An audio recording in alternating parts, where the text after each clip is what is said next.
नमस्कार मित्रांनो, पुन्हा एकदा स्वागत आहे तुमच्या सर्वांचं नवीन एका अनालिसिसच्या व्हिडिओमध्ये. बघा, वीकली अनालिसिस, मंथली अनालिसिस दोन्ही करूया. अगोदर वीकली अनालिसिस करूया. बघा कुठे गेला, कुठे चालू झाला होता. थर्सडे, वेडनेसडे आणि मंडेला. मंडे कुठं आहे? Double double double. चला, ह्याला शोधण्यात आपली दिवाळी जायची. ह्याच्यापेक्षा आपलं 1 एप्रिल पासून ते सगळंच अनालिसिस करूया. हे बघा, 1 एप्रिलचा हा दिवस. आता लय मजेशीर गोष्टी झाल्यात एप्रिल महिन्यामध्ये. इथं बघा, पहिला इथं स्टॉप लॉस गेला होता आपला. क्लोजिंग पासून मार्केटनं रिटर्न घेतला म्हणून मी इथं पिप मध्ये बाय केला आणि माझा एसएल खाल्ला मार्केटनं. त्यानंतर मार्केटमध्ये झालाय बघा इथं पॅटर्न. हे बघा, यम पॅटर्न आहे, कन्फर्मेशन कॅन्डल आहे, प्रॉपर एंट्री मस्त वाला एकदम टार्गेट इथं आलेलं होतं. त्याच्यानंतर पुढे बघा हा वाला ट्रेड, हा वाला यम पॅटर्न नेकला ब्रेकडाऊन, रिटेलर सेल करतात. ग्रीन कॅन्डल कन्फर्मेशन बनली आणि मस्त वाला एकदम ट्रेड हा पण झालेला होता. त्या पुढचा दिवस बघा, इथं मार्केट आलं, क्लोजिंगच्या जवळ रेड कॅन्डल बनवली, स्पाइकची स्ट्रॅटेजी वापरली, तर बाय डायरेक्शन एंट्री मारली. न्यूज होती मार्केटमध्ये, आपला एसएल खाल्ला. पण ओव्हरऑल डायरेक्शन मार्केट जर तुम्ही चेक केली तर अपसाइडच होती, म्हणजे आपलं प्रिडिक्शन बरोबर होतं. पुढचा दिवस कुठे झाला? डाऊन साइडला. हे बघा, त्या दिवशी आता मला काय आठवत नाही काय ट्रेड केलाय, पण अनालायसिस सांगतो. इथं बघा, इथे काय पीएसवाय नंबर नाही, आय थिंक 19,000 नाही, पीएसवाय नंबर भरपूर खाली आहे. त्या दिवशी ट्रेड नव्हता केला, माझ्या 99% गॅरंटी आहे, जाऊन चेक केलं समजेल. पण बघा इथं असं केलं, इंट्राडेचा लो ब्रेकडाऊन, प्रॉपर रिटेस्ट, त्याच्यावरती ग्रीन कॅन्डल आणि बाय साईडला एंट्री अशी बनत होती, पण मी हा ट्रेड केलेला नव्हता. No problem. आता पुढच्या दिवशी बघूया. हा वाला दिवस बघा, 4 एप्रिलचा. 4 एप्रिलला काहीतरी ट्रेड केलेला आहे आपण, 18,000 केला होता. Alt H. इथं आहे पीएसवाय नंबर 18,000चा. इथं बघा, ज्या वेळेस पीएसवाय पासून मार्केटनं रिजेक्शन घेतलं होतं, तुम्हाला 1 मिनिटात गेलं की समजेल. इथं आपण सेलला एंट्री मारली होती, हे टार्गेट कॅप्चर केलं होतं. दुसरी कोणतीही प्रॉपर एंट्री ह्या दिवशी सुद्धा बनलेली नव्हती. त्यानंतर पुढचा दिवस 7 एप्रिलचा. इथं बघा, इथं आहे 16,500चा पीएसवाय. मार्केट आलं, पीएसवाय पासून सपोर्ट घेतला, 5ची एंट्री मारली, आपला इथं एसएल खपेस झाला होता. रिझन काय होतं एसएल जाण्याचं मार्केटमध्ये? हे बघा, मुवमेंट बघा, 5%ची मुवमेंट आहे, त्याच्यामुळे मार्केटमध्ये फिप वर्क झाली नाही. पुढे परत ती कोणती एंट्री बनली नव्हती मार्केटमध्ये. आता बघा, 8 एप्रिलचा दिवस आहे.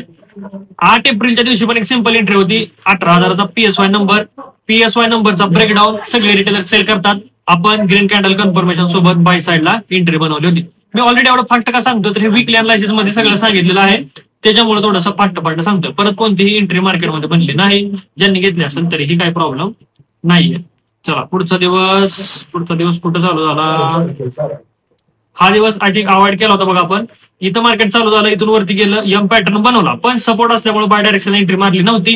प्लस इथं डब्ल्यू बनला, पण इकडं यम असल्यामुळे इथं पण आपण सेलला एंट्री मारली नव्हती. हा पण दिवस आपण अवॉइड केला होता. पुढचा दिवस हा वाला दिवस सगळ्यात सिंपल होता. इथं आपण लोला सेल डायरेक्शनला एंट्री मारली, सेलला एंट्री मारली. बघा, स्टॉप लॉस ठेवायला आपण थोडीशी मिस्टेक केली. हायच्या वरती स्टॉप लॉस ठेवायचा होता, पण आपण थोडासा खाली ठेवला आणि आपला एसएल इथं खपेस झाला. आपण मार्केटची डायरेक्शन खाली आली. रिझन काय आहे? 18,500 सायकोलॉजिकल नंबर आहे, इथं प्रॉपर टेस्ट आहे, ह्याच्यावरती ग्रीन कॅन्डल बनवते, म्हणजे रिटेलर बाय डायरेक्शनला एंट्री मारतात. 10 एप्रिलचा दिवस संपला. त्यानंतर इथं बनला डब्ल्यू पॅटर्न. त्या डब्ल्यू वरती सेलला एंट्री बनवली असती, पण बघा 18,000 2 वेळा ब्रेकडाऊन झालाय मार्केटमध्ये. ब्रेकडाऊन वरती रिटेलर सेल साईडला ऍक्टिव्ह होतात, त्याच्यामुळे ही वाली एंट्री पण व्हॅलिड नव्हती. आता बघा पुढचा जर चार्ट आपण बघायला गेलो, 11 एप्रिल बघा. 11 एप्रिलला इथं क्लोजिंग प्राइस आहे, क्लोजिंगला रेड कॅन्डल बनली, ह्याच्यावरती मार्केटमध्ये स्पाइक येणार, स्पाइकची स्ट्रॅटेजी इथं यूज होत होती, त्यामुळे हवाला आपण ट्रेड पकडलेला होता. ओके, हवाला ट्रेड आपण पकडलेला होता. परत बऱ्याच लोकांनी मला वाटतंय हा लो ब्रेकडाऊन आणि असा यम पॅटर्न म्हणून बाय डायरेक्शन एंट्री मारली होती. ठीक आहे, नो प्रॉब्लेम, कारण पीएसवाय पासून सेलिंग आलेली होती, एंट्री प्रॉपर होती ही पण. पुढचा दिवस हा बघा, 19,000चा पीएसवायचा ब्रेकडाऊन, ग्रीन कॅन्डल कन्फर्मेशन आली, बाय साईडला एंट्री मारली मार्केटमध्ये. आणि आय थिंक इथं मी टार्गेट बुक केलं होतं, मी बाहेर होतो कुठं, पण बऱ्याच लोकांनी टार्गेट बुक केलं होतं आणि नंतर मार्केट डाऊन साईडला आलं, परत एंट्री नाही कोणती. त्याच्या पुढचा दिवस इथं मार्केट चालू झालं, वरती गेलं, आलं इथून खाली.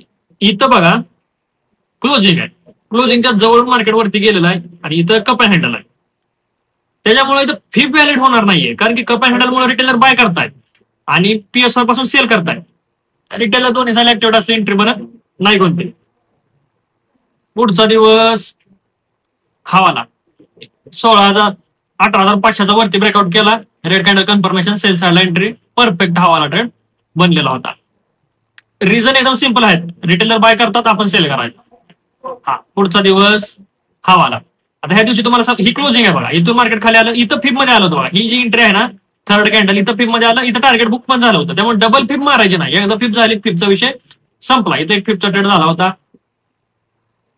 हा हे स्पाईकचा ट्रेड बघा 18,000चा पीएसवाय वरती बनते. ग्रीन कॅन्डल म्हणजे रिटेलर बाय करतायत, खाली निघताना सेल केला. हे पण टार्गेट आपलं परफेक्ट झालेलं होतं. हा त्या पुढचा दिवस तेव्हा जसं इथं सेलचा ट्रेड बनतोय तसं इथं बायचा ट्रेड बनतोय. का इथून रिटेलर सेल करतायत, इथं रेड कॅन्डल बनली, ह्याच्यावर निघताना स्पाईकची स्ट्रॅटेजी व्हॅलिड होते.